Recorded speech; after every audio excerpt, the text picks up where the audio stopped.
오늘은 우리가 창세기 12장, 벌써 12장이라는 말씀만 들어도 아브라함의 이야기 이렇게 아마 다들 생각이 나실 거예요. 그렇죠? 그 12장을 통해서 우리가 우리에게 들려주시는 하늘나라의 이야기, 그런 수천 년 전의 그 옛날 이야기와 같은 이야기를 오늘 우리가 함께 나눠보고자 합니다. 이 창세기 12장에서부터 비로소 뭐가 시작이 되죠?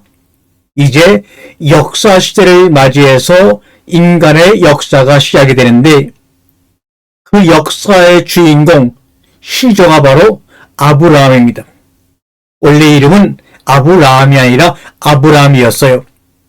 아브람, 이 아브라는 것은 아버지라는 뜻이고, 람이라는 것은 존경받는 분이다, 그런 뜻입니다. 그러다가 아브라함이 이제 아브라함이 되죠.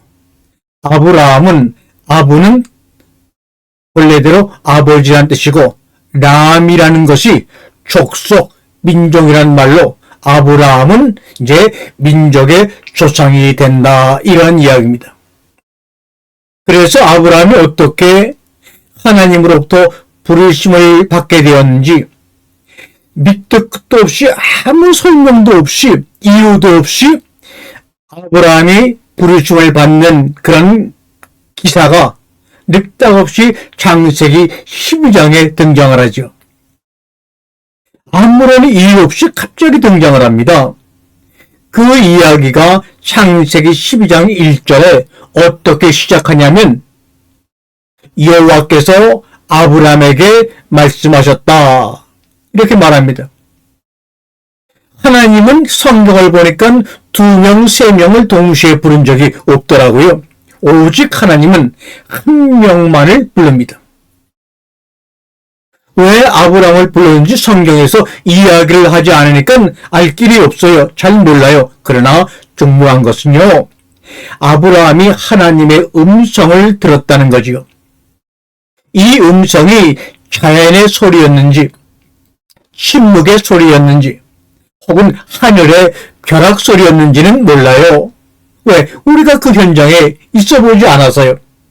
문제는 이 아브라함이라는 존재가, 아브라함은 후대에 등장하는 소위 말하는 아브라함 종교의 시조입니다.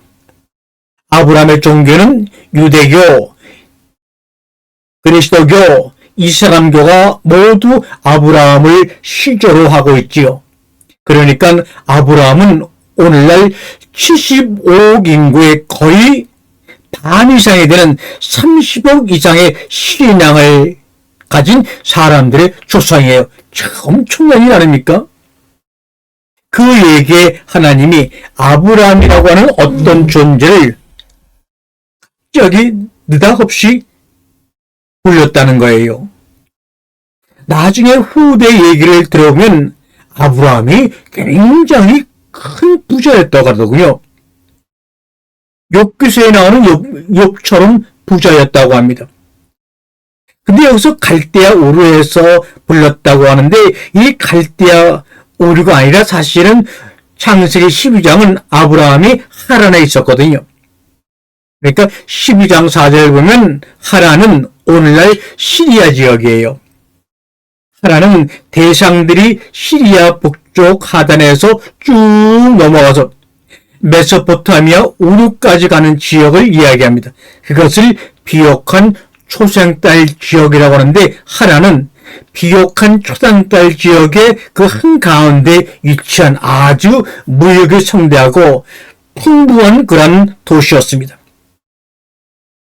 아브라함이 활동했던 시절이 있었는데요. 그것이 바로 메소포타미아 지역에, 즉 고 바벨론 시대는 기원전 2000년 전에서 기원전 1500년까지 바벨론이라는 새로운 도시를 중심으로 한 셈족 왕국이 등장을 했어요. 셈족 왕국, 그걸 고대 바벨로니아라고 하지요. 고대 바벨론의 가장 유명한 왕은 여러분도 알고 있다시피 하무라비예요. 이 하무라비의 하무는 아모리어로 삼촌, 친척, 원래는 아저씨라는 이름이죠. 또 그 뒤에 라비는 위대한, 그러므로 위대한 아저씨, 위대한 친척, 이런 말이 아카드어로 하무라비라는 뜻입니다. 그런데 여러분, 이 위대한 왕 하무라비가 어느 민족인지 아세요? 어느 족속인지 아세요? 바로 아모리 족속이에요. 그래서 아브라함도 바로 아모리 족속입니다.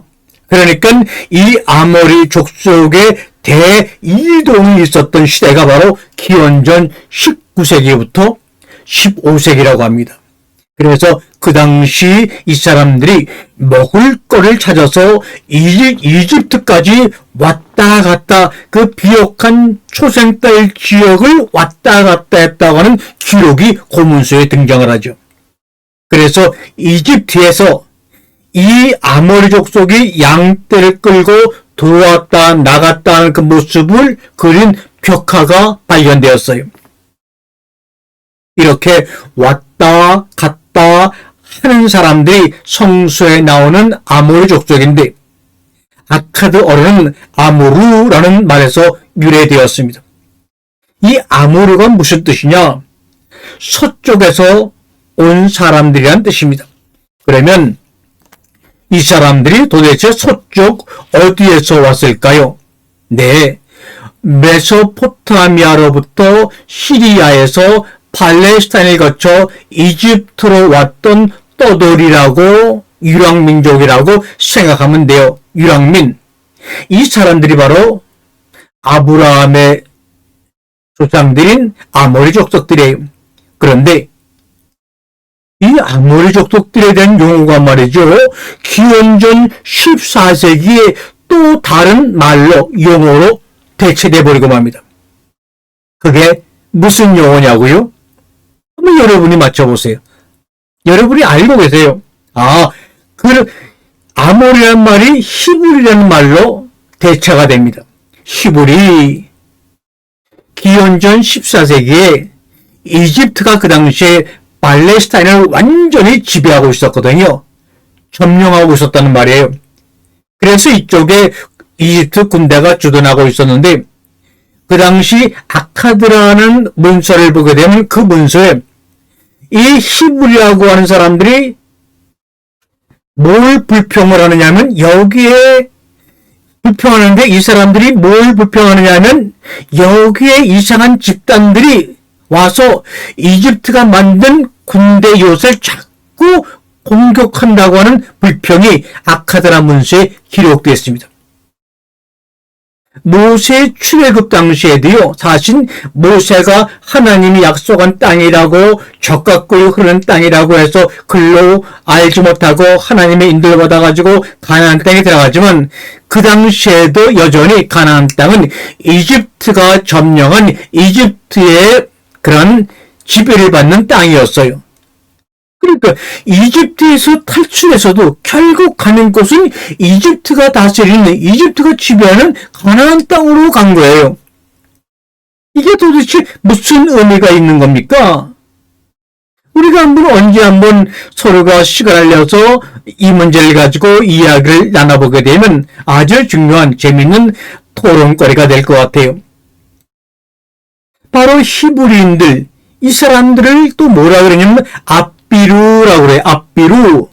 앞비루가 누구냐? 히브리인들이에요.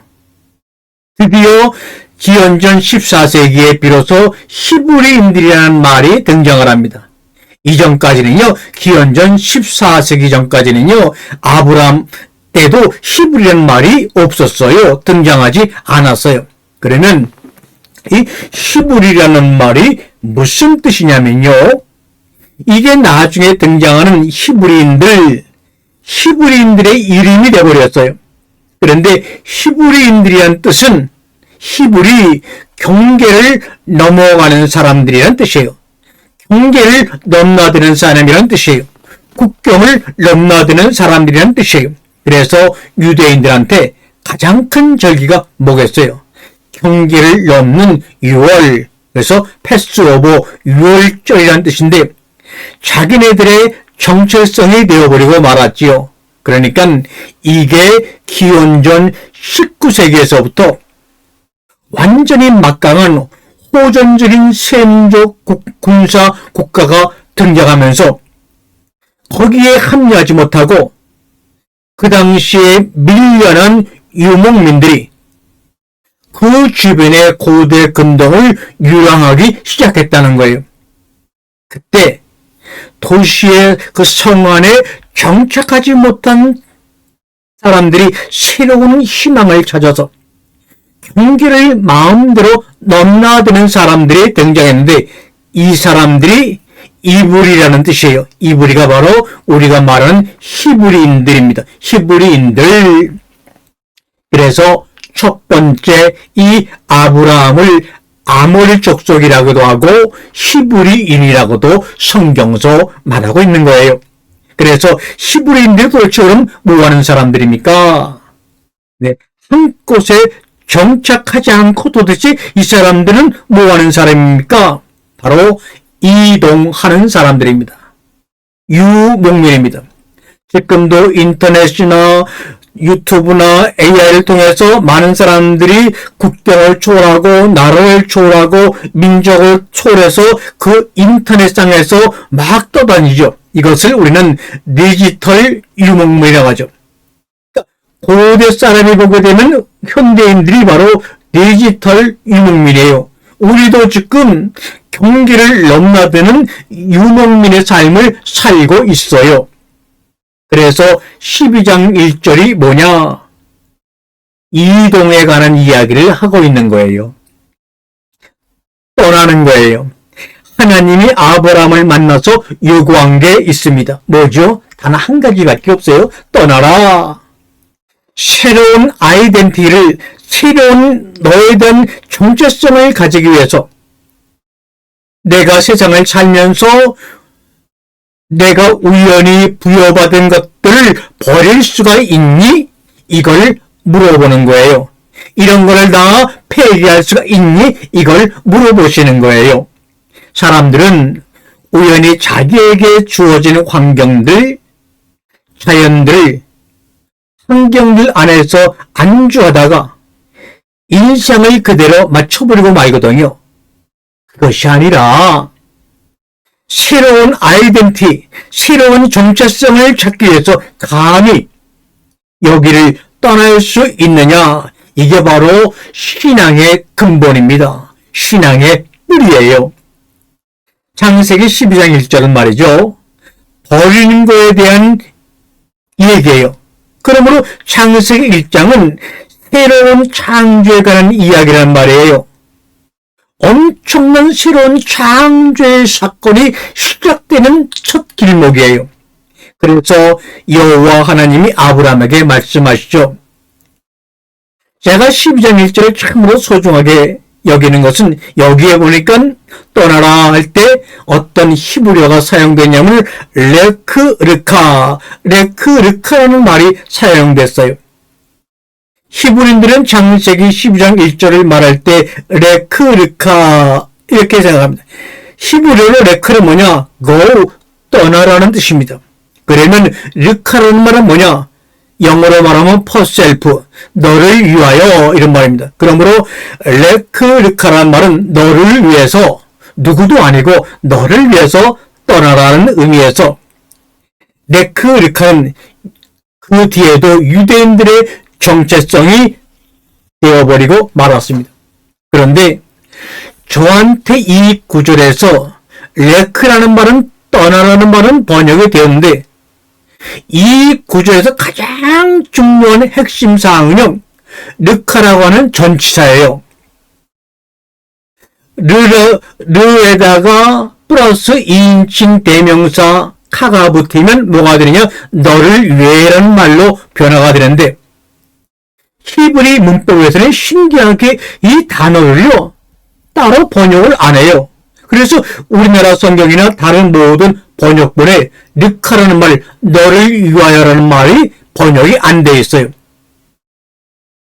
그래서 뒤에 나오는데 아브라함에게 고향을 떠나라고만 말하지 르카라는 말을 번역을 하지 않으므로 너를 위하여 고향을 떠나라 이렇게 번역이 되어 있지를 않아요. 그러나 저 개인에게는 누구도 소홀히 해버리는 전치사 구인 르카가 참으로 중요합니다. 이게 무슨 뜻이냐?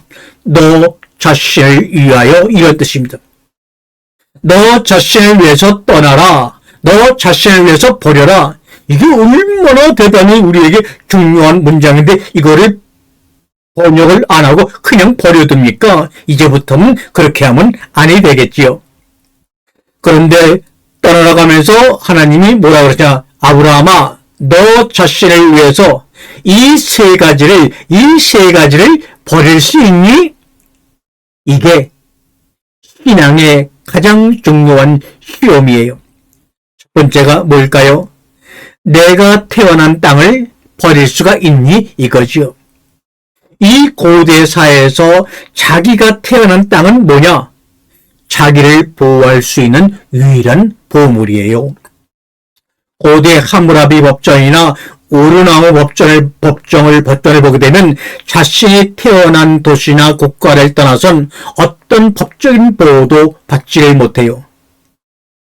죽여도 좋아요. 그런데 여호와께서 아브라함한테 내가 태어난 땅을 떠나라. 왜? 널 위해서.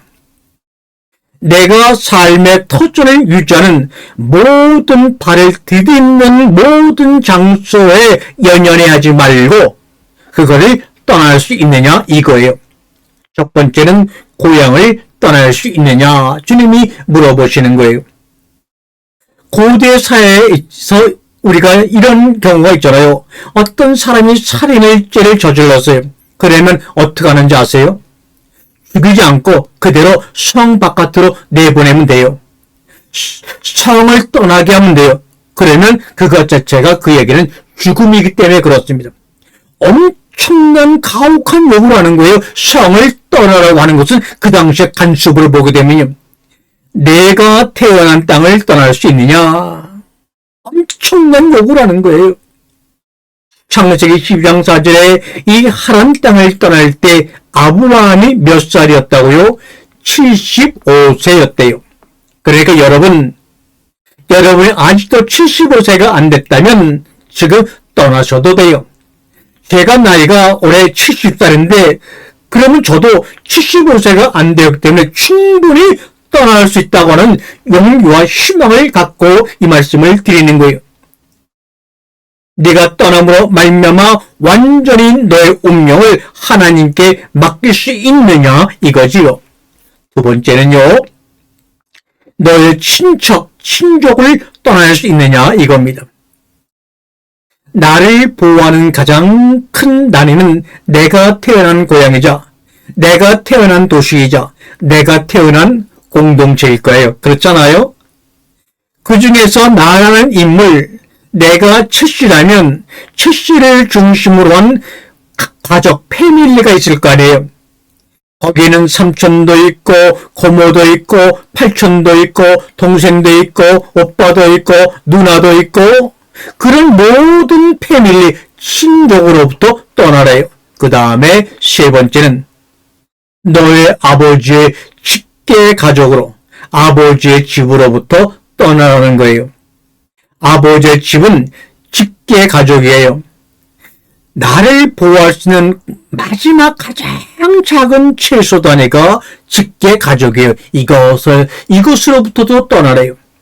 그러니까 이 유목민들한테 가장 중요한 것이 내 이름이 아니라 아버지의 아들이라는 거예요. 그런데 지금 그 아버지의 친마저 떠나라고 하나님이 말씀하시잖아요. 고향과 친척과 가족을 떠나라는 것. 이거 여러분 지금 우리가 태어난 장소에서 정말 일그리 가르치 무시무시한 공포를 주는 말 아닙니까? 그러니까 아브라함이 상당히 재력이 있는 갈대아 우르에서 사실 그런데 이 갈대아 우르라고 지금 말하는데 이거는 사실 틀린 말이에요, 여러분. 왜냐하면 갈대아라는 단어는요, 말은요 6세기에 등장하는 거거든요. 아브라함으로부터 많은 세월이 지난 다음에 바벨론 포로기에 등장하는 용어예요. 그런데 아브라함이 활동한 시기는 기원전 18세기로 추정하니까 무려 갈대아라는 말은 아브라함으로부터 1200년 뒤에 나온 말입니다. 그런데 성서가 그때 문자로 이것을 기록할 때가 기원전 6세기였기 때문에 봤더니 바벨론에 누가 살아요? 갈대아인들이 살고 있더라고요. 그래서 그냥 갈대아 우르라고 그런 겁니다. 이거는 매우 시대착오적인 용어예요. 갈대아 우르, 이거는 바벨론의 우르라고 하는 것이 사실은 맞습니다.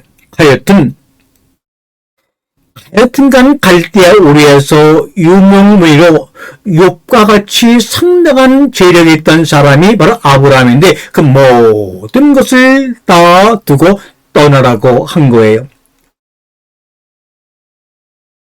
이 아브라함의 아버지 이름은 여러분 데라죠. 그리고 그의 부인의 이름은 사라이라는 이름을 가지고 있어요. 그런데 이 아버지의 이름 데라와 부인의 이름 사라이의 뜻을 살펴보면 그들이 당시에서 어떤 신분의 사람들인지 충분히 파악할 수가 있어요. 이 사라이라는 말은 아주 중요한 아카드어에 등장하는 왕족의 이름이나 사제의 제사장의 이름이에요. 아무나 사라이라는 말을 쓰면 안 돼요. 사라이는 무슨 말이냐? 프린세스, 여왕 혹은 여사제라는 뜻이에요.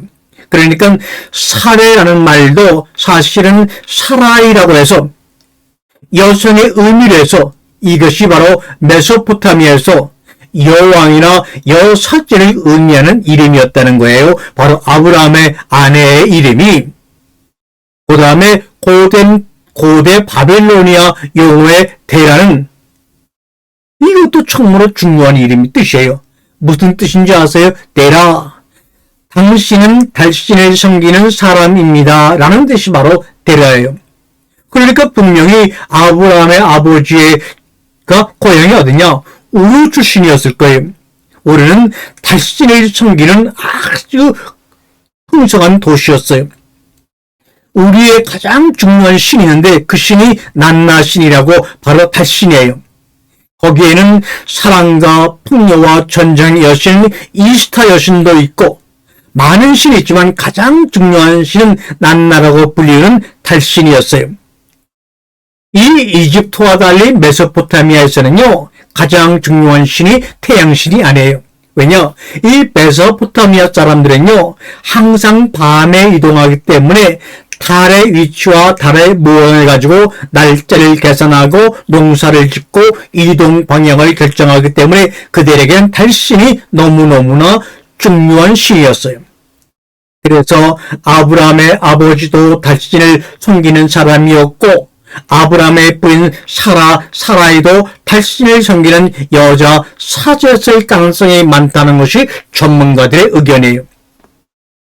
그래서 상당히 성공을 하고 세속적으로 안정된 삶을 누리는 이 75세 할아버지인 아브라함한테 하나님이 갑자기 들이닥치신 거예요. 그러면서 너 이 세 가지 버릴 수 있느냐? 하나님이 그렇게 지금 막 다그치는 거예요. 그렇습니다. 하나님께서 우리를 부르실 때, 이 사람을 부를 때 그때나 지금이나 적당히 타협하면서 우리의 형편을 봐주면서 부르지를 않는다는 거죠. 희생할 수 있느냐? 헌신할 수 있느냐? 하는 거죠. 모든 것을 다 포기하고 내려놓을 수 있느냐? 이 말이 그럼 뭐예요? 이게 바로 콜링. 하나님이 우리를 부르심이에요. 소명이에요. 콜링이라고 하는 것은 적당히 하는 게 아니라 우리의 모든 것을 포기할 수 있느냐? 여기서부터 시작이 되는 거예요. 부르심 콜링은요. 콜링이 있은 다음에는 하나님께서 우리에게 그 다음에 어디로 가라 그랬어요. 어떤 새로운 땅으로 가래요. 새로운 땅, 예를 들어서 오늘 하나님이 저한테 너 저기 멋진 뉴질랜드로 가봐라. 너 저기 멋진 남아프리카 어디로 가봐라. 너 우리나라의 끝인 마라도로 가봐라. 그러면 가기 편했을 거예요. 왜? 뉴질랜드가 어딘지 알고 남아프리카 어딘지 알고 마라도가 어딘지 아니까 가기 편했을 거예요. 그런데 하느님이 미래형으로 말씀을 하세요. 이 하느님이 보여준 땅이 아니에요. 앞으로 내가 언젠간 모르지만 보여줄 그 땅을 위해서 세 가지를 모두 버리고 떠나라. 이 하나님이 지금 이 노망이 드셨나? 지금 잘못 얘기하고 계신가? 아브라함이 자기의 길을 지금 의심하고 있어요. 그런데 성경을 보면 우리가 가야 될 그 목적지, 하나님이 가라고 하는 그 목적지는 조금씩 허물을 벗고 등장을 해요. 그전에는요, 우리가 발을 내딛기 전에는요, 그 목적지가 나오질 않아요. 이런 스토리가 계속해서 12장, 13장에서 쭉 반복됩니다. 그러다가 창세기 22장에 아브라함한테 이삭, 100세 얻은 하나밖에 없는 아들 이삭을 바치라고 그럽니다. 이삭을 바치라고 할 때 모리아 산으로 가라. 이렇게 얘기하지만 모리아 산이 아브라함이 알고 있는 그 당시 어떤 산의 이름이 아니에요, 여러분. 모리아라는 것이 뭔지 아세요? 이것은 하나님의 말씀을 듣고 순종을 하면 나타날 땅이란 뜻이에요. 그래서 3일 동안 아브라함이 땅만 쳐다보면서 걸어가잖아요. 그래서 3일 만에 드디어 눈을 들었더니 저 앞에 그게 보이는 거예요. 그게 바로 모리아입니다. 3일 동안 완전히 순종할 때 그때만이 비로소 보여지는 목적지가 나오는데 그것이 바로 모리아 산입니다. 맨 처음부터 목적지를 우리 하나님은 알려주시는 것이 아니고 보여주시는 것이 아니라 특별히 인생의 여행을 할 때 중요한 것은 누구하고 함께 가느냐가 더 중요하고 재미가 있지요. 목적지보다 어떤 마음으로 가느냐가 훨씬 중요하다는 거 아닙니까, 여러분? 그래서 여기는 뭐냐? 그리고 내가 앞으로 너에게 보여줄 그 땅으로 가거라. 이런 요구는 말이 안 되는 황당하게 그지없는 거예요, 여러분. 아는 그렇게 받아들이지 마세요. 갑자기 등장해서 목적지도 안 알려줘요.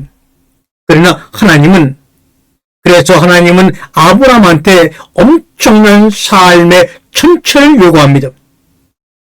그렇죠. 목적지를 안 알려주면서 다 버리고 떠나래요. 여기에 순종한다면 그 순종하는 그 사람은 바보 멍청일 거예요. 세상 사람들이 볼 때는요, 인생이 끝났다고 조롱할 거예요. 그러나 하나님의 소명을 들은 사람은 그렇지 않다는 것을 오늘 본문에서 보여주고 있어요. 성경의 저자는 그 장소를 이렇게 우리에게 설명합니다. 내가 앞으로 보여줄 그 땅이다. 하나님은 그 땅을 미리 알려주지 않습니다. 그 땅은 나를 안주시키게 하는 과거나 고향, 친척, 가족 공동체에서 자신이 누구인지 찾아가는 한 걸음 한 걸음의 여정, 발걸음을 내디딜 때, 여정을 시작할 때 처음으로 자신의 모습을 드러내려는 목적지이기 때문에 걸었습니다. 이거예요. 문제는 내가 나에게 정체성을 주고 나를 편하게 만드는 환경과 구조로부터 나를 탈출시킬 수가 있느냐? 내가 현재에 안주하느냐 아니면 새로운 목적지를 향해서 과감하게 떠날 수 있느냐를 하나님이 지금 우리를 대신하여 아브라함에게 묻고 계신 것 아닙니까, 여러분? 그래서 12장 1절이 이제 처음으로 뭐냐? 하나님의 역사를 시작한다고 하는 거예요. 하나님의 역사를 시작하는 거예요. 그러니까 창세기 12장은 인류의 역사를 통해서 기원전 한 19세기 정도일 거라고 우리가 추정할 수 있거든요. 그 역사 시점에 소명 기사를 쓴 것이고요. 부르심의 기사를 쓴 거고요. 그 소명 기사에 담긴 의미가 모든 걸 버릴 수 있느냐 이 말이에요. 이걸 물어본 거죠. 그러니까 아브라함의 이야기, 이것도 아브라함의 이름 이야기인데 이 이름이 메소포타미아에도 등장을 해요. 미국 시카고 대학의 이그나스 케프라는 아주 유명한 고대 아카도 교수가 있어요. 근데 그분이 그 당시에 고대 바벨로니아 모든 세계 문자에 등장하는 이름들 한 6,000개 가량을 조사했더니 거기에 아브라함이라는 이야기가 등장하고 이름도 등장하는 것을 확인했어요. 그러니까 그 당시 이 아모리 족속 중에서 아브라함이라는 이름이 예수님의 이름처럼 흔하게 등장하는 이름이었다는 것을 증명한 겁니다. 그런 아브라함에게 너 떠날 수가 있냐? 이걸 물어보시는 거예요. 그러면서 12장 2절에 그러면 내가 너를 위대한 국가로, 여기 국가라는 히브리어가 고위의 고위, 이 고위라는 것을 영어로 바꾸면 네이션이라고 할 수 있죠. 바로 국가의 형태를 가진 그런 말이 바로 히브리어로 고위라고 하는데 그 단어를 지금 쓰고 계시는 거예요. 이게 보통 히브리어에서는 암이라는 단어가 따로 있어요. 이 암은 백성이라는 뜻이에요. 그런데 백성이라는 암이라는 단어를 쓰지 아니하고 고위라는 단어를 썼어요. 친족 공동체보다 더 큰 공동체가 바로 국가라는 고위라는 공동체로 너를 번성시키겠다는 약속을 하지요. 국가라는 단어, 이 고위, 이스라엘이라는 이 이스라엘이 국가라는 구조를 갖고 왕을 세운 것은 언제입니까? 여러분이 알다시피 사울 왕 시대예요.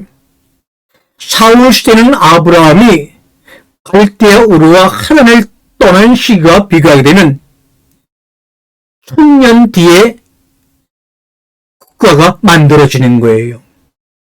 그런데 아브라함한테 내가 1000년 뒤에나 위대한 국가를 만들겠다고 지금 약속하고 계신 거예요. 이 약속이라는 게 등장해요. 이 약속은 오케이, 내가 당장 내일 너희들을 위대한 국가가 되게 해줄게 라고 한 것이 아니에요. 앞으로 해줄게. 언제요? 1000년 후에. 이게 뭔 일이에요? 그렇죠. 사라를 통해서 하늘의 별처럼 자식을 주겠다고 하고, 그런데 부인 사라는 불임 여성이 뭘 어떻게 해요? 불변하는 거예요. 그런데도 위대한 국가로 만들 것이고, 내가 너를 축복하고 내 이름을 위대하고 창대하게 만들겠다고 말씀하세요. 여기서 이제 보세요. 여기 너를 축복한다. 이 축복한다는 말은 우리가 욥기서를 보게 되면 거기서 나오죠.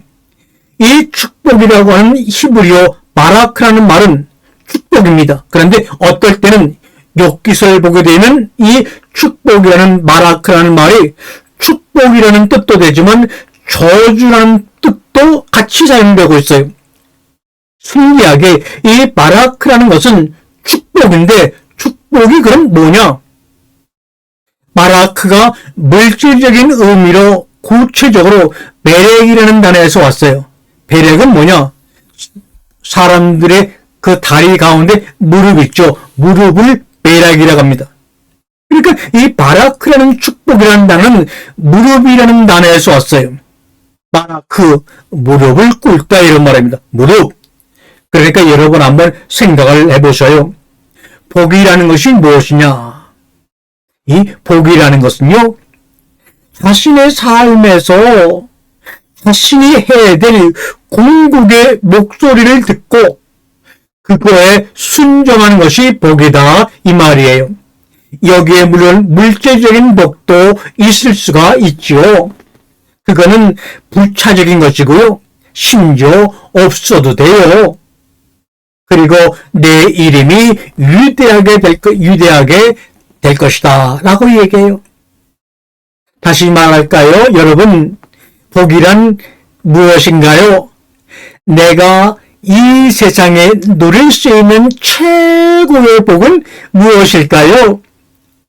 쏜살처럼 달아가는 시간을 멈출 수 있는 유일한 방법은 나의 모든 것을 바쳐도 후회가 없는 고유한 사명의 발견이며 그 사명에 몰입하여 나의 개성을 구축하는 것이다. 이것이 바로 하나님이 아브라함에게 말씀하시는 바라크 복입니다. 나의 정체성, 참다운 나의 개성은 하나님 앞에 무릎을 꿇고 묵상의 과정을 통해 마음속 깊은 곳에서 흘러나오는 영의 소리에, 침묵의 소리에 복종할 때 비로소 등장하는 거라고 하네요. 그 소리는 이스라엘 엘리야는 애언제 침묵의 소리이기도 합니다. 엘리야의 주장은 당시 북이스라엘 왕 아합과 왕비 이세벨의 미움을 샀고 이제 엘리야는 목숨을 부지하기 위해서 도망가는 도망자 신사가 되었잖아요. 40일 밤낮을 걸어 아무도 거주하지 않는 무시무시한 불모의 땅으로 들어갑니다. 화산에 터져서 이루어진 산의 동굴을 발견해 겨우 그 안에 들어가 쪽잠을 청합니다. 나름대로 일성을 국가와 민족을 위해 일했지만 엘리야에게 돌아온 것은 왕으로부터의 살해 이유뿐이었습니다. 엘리야는 자신의 삶을 경계와 심연의 장소인 동굴에서 바라보기 시작합니다. 묵상하기 시작합니다. 나는 누구인가? 엘리야는 누군가 자신에게 그 순간 말을 거는 소리가 들려옴을 깨달았습니다.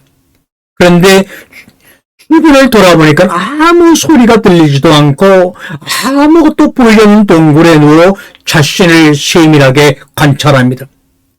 맞습니다. 이 동굴이에요. 동굴. 어머니의 뱃속 같은, 어머니의 장 같은 공간입니다. 이게 상징적으로 자신이 한 번도 엘리야가 들어가 보지 않은 자기 자신이라고 하는 동굴에 쑥 들어간 거예요.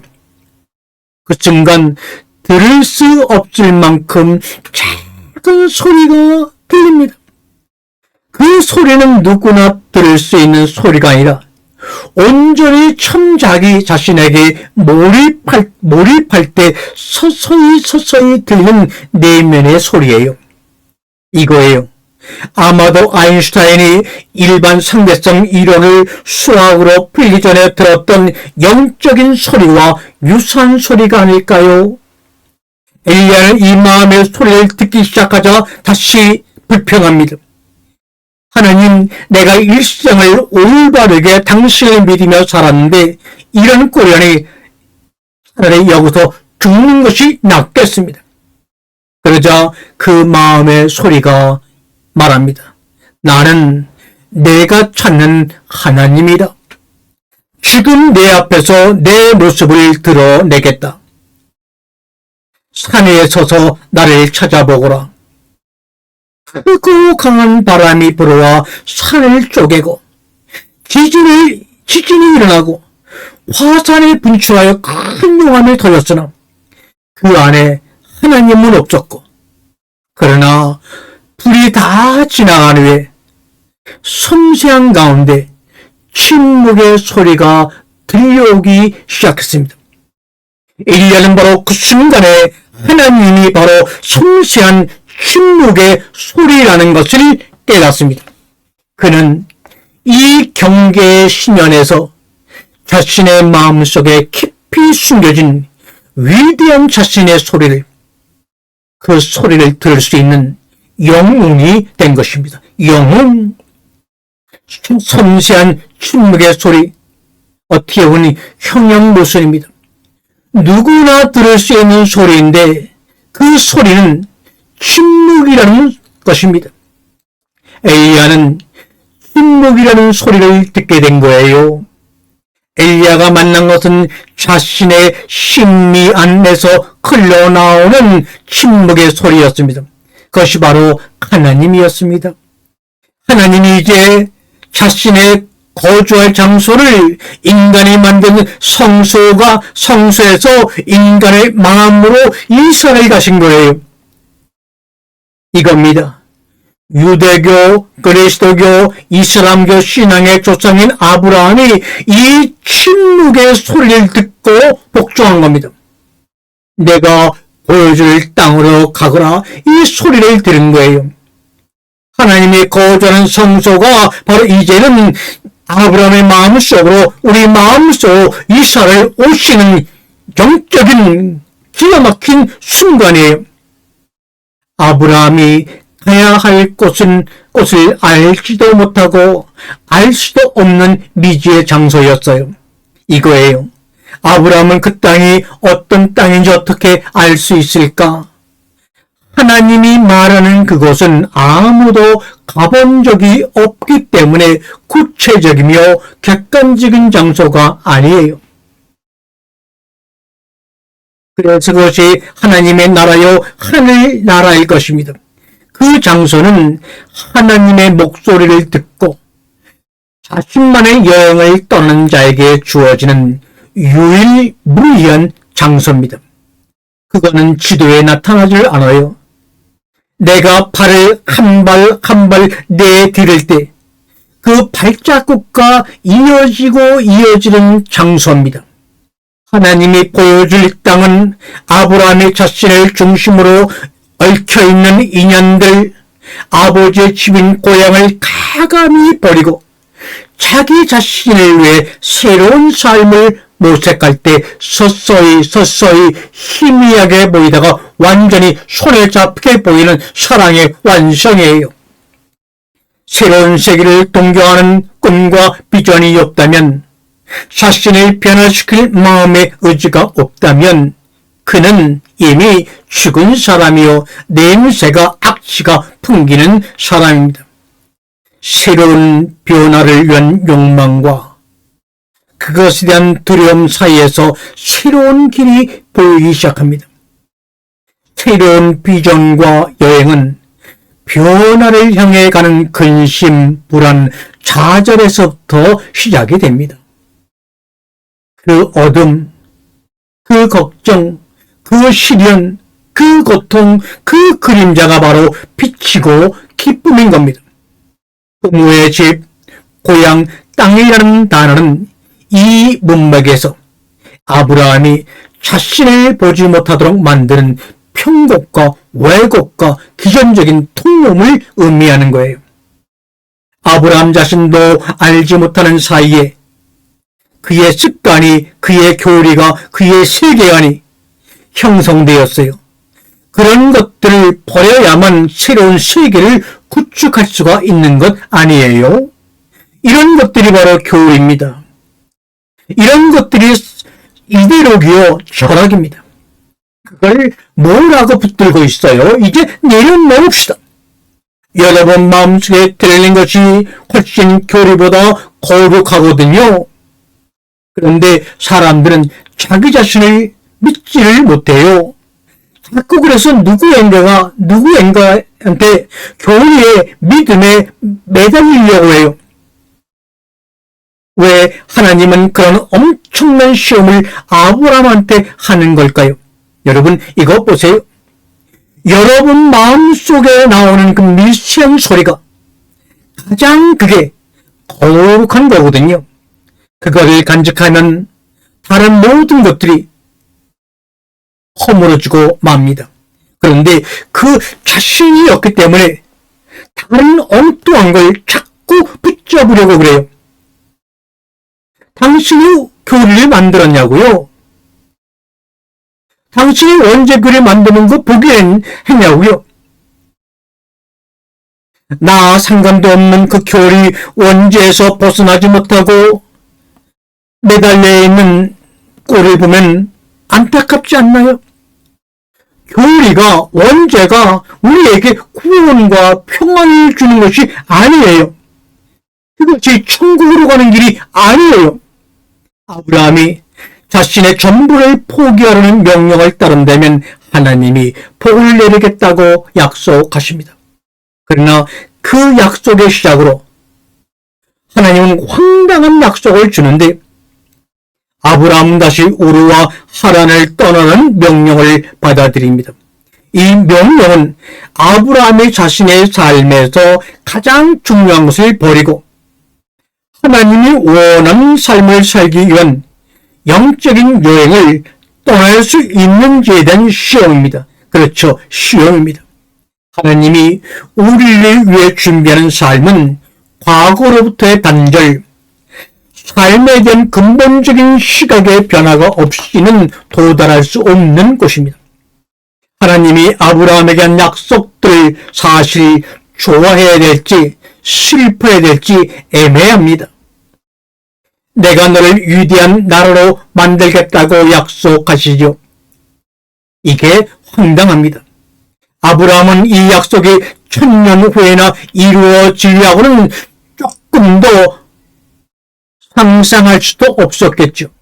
만약 하나님이 아브라함을 바벨론 제국의 왕으로 만들게 하셨다면 이해가 가지만 전혀 알려지지 않은 1000년 뒤에 나라의 통치자로 그의 후손들을 만들겠다고 된 약속은 애초부터 거짓이요 불가능하게 보입니다. 그러나 아브라함의 처지를 생각하면 큰 나라를 이루어주겠다는 약속보다 현실적으로도 무척 매력적인 약속, 자식이 없었던 아브라함에게 자식을 허락했다는 하나님의 의중을 읽을 수 있는 대목이 더 낫지요. 그러나 동시에 이 약속이 불가능하다는 외적인 조건도 있습니다. 첫째, 아브라함의 나이가 75세였고 둘째, 아브라함의 부인 사라는 불임 여성이었기 때문에 그렇습니다. 따라서 아브라함의 입장에서는 나라를 만들어 주겠다는 것을 구상하고 그에게 자식을 주겠다는 약속도 사실은 아브라함과 사라에게는 불가능한 약속입니다. 아브라함은 진퇴양난에 봉착했을 것입니다. 다시 말해서 하나님의 약속은 하나님의 축복이 아니라 아브라함의 신앙과 시련과 단련의 시작입니다. 이제 모든 것이 전적으로 아브라함의 손을 떠나서 하나님에게 달렸습니다. 그것을 믿고 따를 수 있느냐 이거예요. 하나님은 또한 복을 주겠다고 약속한 것. 이 말의 의미가 무엇입니까? 복을 의미하는 히브리어 바라크는 근본적으로 무릎을 꿇고 하는 행위인 순종입니다. 여기서 말하는 복은 무릎을 꿇고 하나님의 뜻에 순종하는 것. 순종의 결과로 얻어지는 어떤 것이에요? 아무도 몰라요.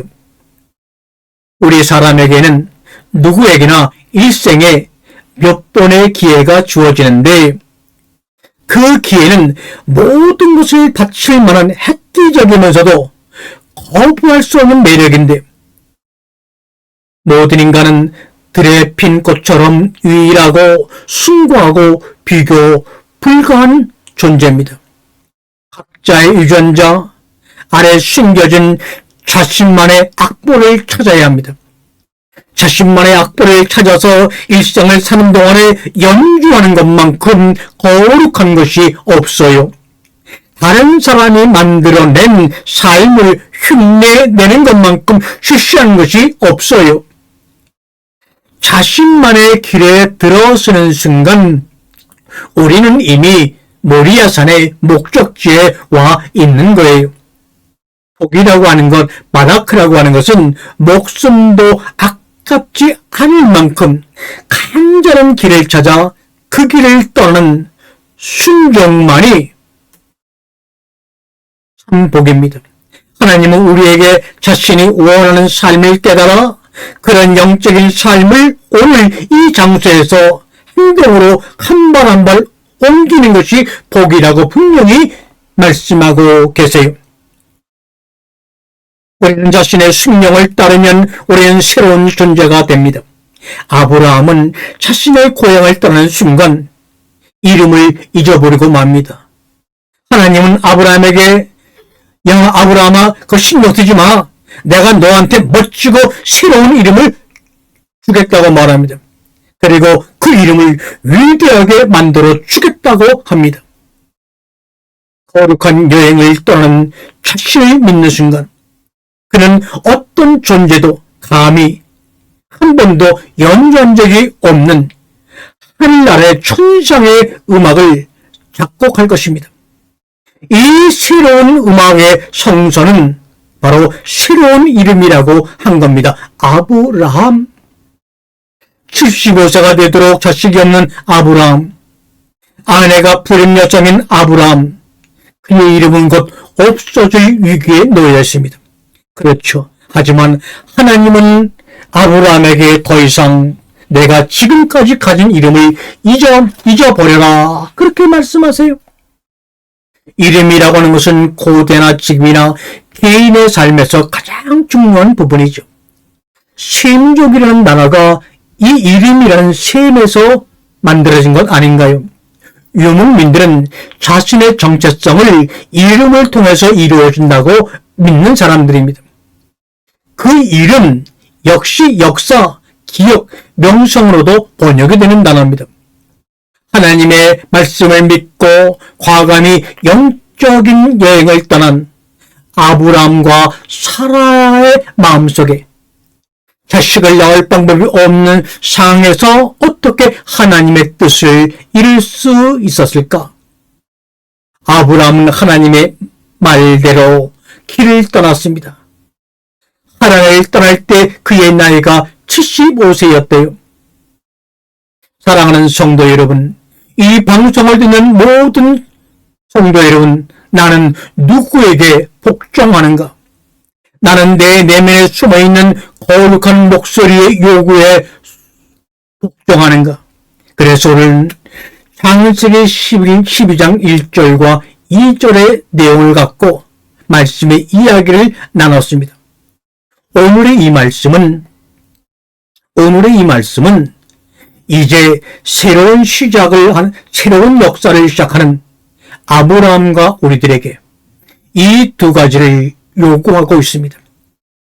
내가 가진 것 버릴 수 있고, 그리고 하나님의 목소리를 듣고 복종할 수가 있느냐? 그걸 오늘 우리에게 모두 요구하고 계십니다. 샬롬, 샬롬.